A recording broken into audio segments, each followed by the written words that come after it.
Okay, I've got three guns here. Completely different guns. All NATO, as you see. Um, those people that like buying AK-47s can go, screw yourselves, because these are the, top three guns in the top three major powers of the day. This gun is a Vietnam Air XM177E2. Third Genesis E2, well, second Genesis, but whatever. What that means is that there was two other guns before this gun, before it got perfected, and that means the one before it had no bolt catch. It had no forward assist. This gun, the one before it had no forward assist or elaborate bolt catch system. It was very plain and it was horrible. And the one before, and then the one that was the first model. And the one right before this one was basically a shorter version of the M16A1, except it had a muzzle brake like this, well, muzzle hider, flash hider, whatever, like this, except that there was no holes in it. It was extremely loud and the recoil was horrible. But the good thing about that gun is because it had a solid retractable stock, which was really weird. It is called the CAR-15, capital C-A-R-15.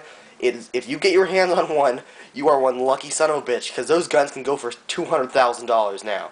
They only made about 100 or so, and at least 30 of them were lost in Vietnam.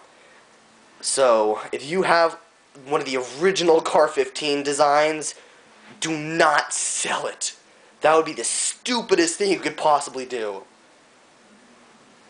And then we got the L85A2. Why the A2? Because of that. A new charging handle, and it's got a piston bolt system. Why? Because Heckler & Koch revamped the SA-80 because the British couldn't get it right the first time.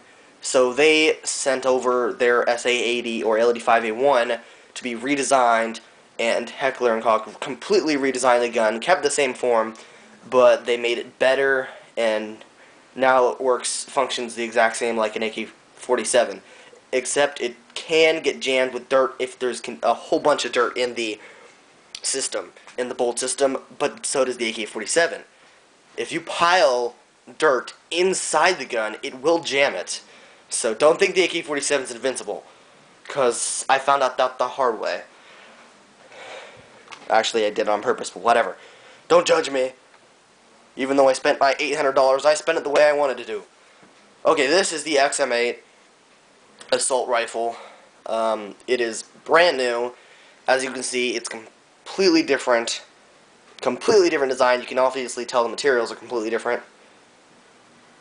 Okay, but today I'm talking about a hop-up. That's why I've got the three different guns, which two of them have a bolt locking mechanism, which is the bolt catch.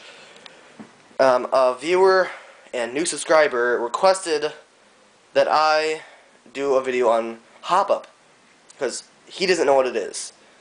So I'll just tell you this. Hop-up, there is a chamber, as you can see right here. There's two wheels.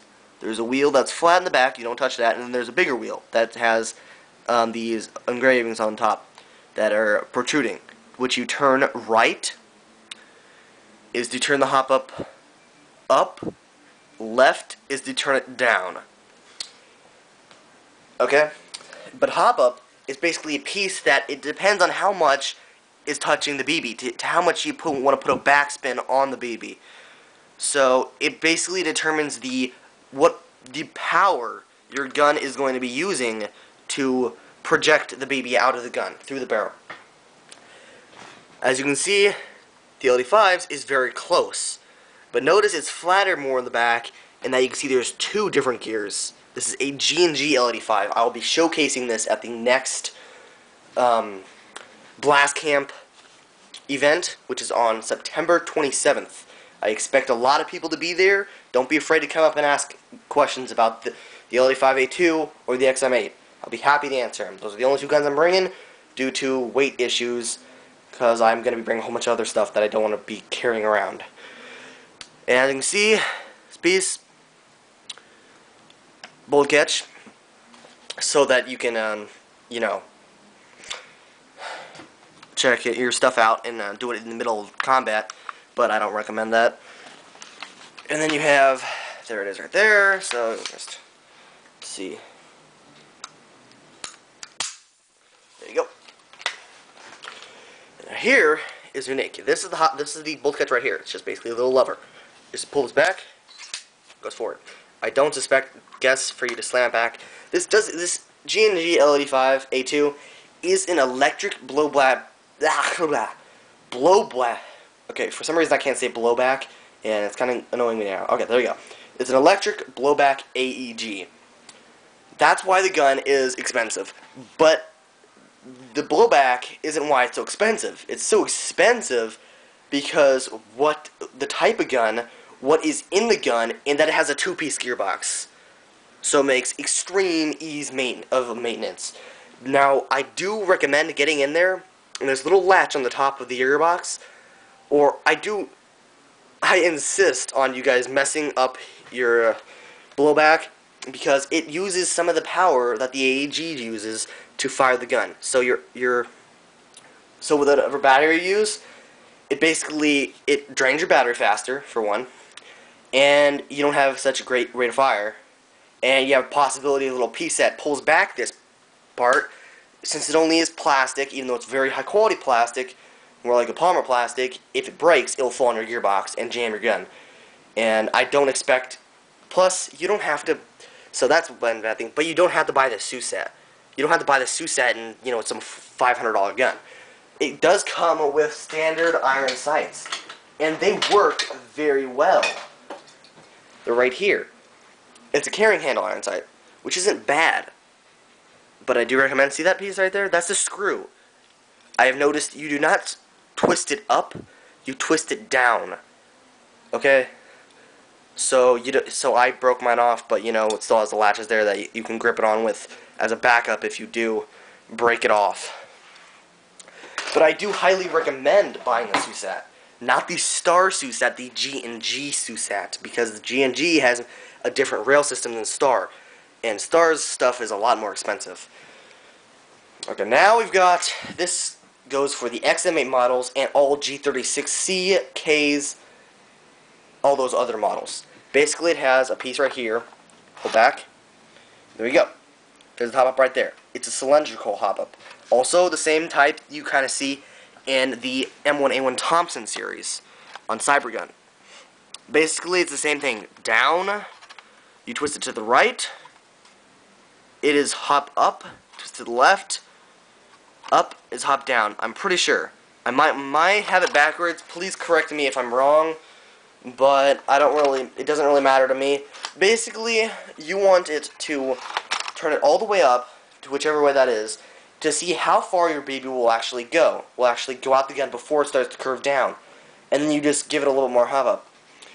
The only downside with this model hop up, which I do recommend you swap out if it's possible, it doesn't have a very wide spectrum of change. It's a very sensitive hop-up unit, and it only goes up and down so far. Plus it has an all-metal piece, so this is all metal right here. It's really cool. And of course this gun, if you don't want to buy the SUSAT, this comes with a standard 4x sight. And it will, I don't know how this sight works, but it is just crazy. The sight, even though it barely is adjustable, for some reason, even though it's not that adjustable, no matter how far the BB goes out there, once you get it like center lined and zeroed in at short range, that short range zero will also work at long range. It might just be where it's placed. Plus with this gun, Picatinny rail. It's not very wide, it's only about that long, but if you can find an extension to raise it, then that means you can just put like regular red dot sights on there. Or you could put an ACOG. I'm thinking about that. You could fit an ACOG on this thing because it works perfectly fine. It would suffer because it wouldn't look that right without this piece, without being raised above this piece right here.